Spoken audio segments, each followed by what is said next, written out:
Blowing dust and cooling air made for a different kind of day across Yuma County. Reporter Adek Vargas shows us what it looked like and what residents should keep in mind on these windy days. The winds from throughout the day continued through the evening, even picking up just a little bit before the sunset.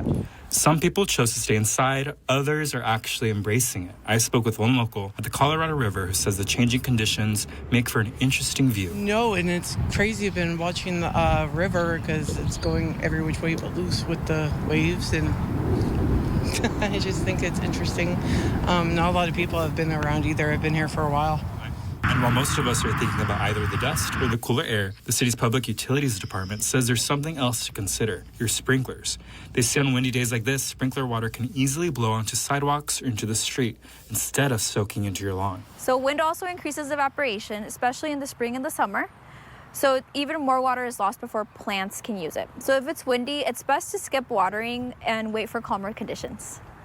Their advice is simple. If it's a windy day like today, it's best to hold off on watering. Not only will you be saving water, but you'll be making sure it actually reaches your plants, your garden, your lawn.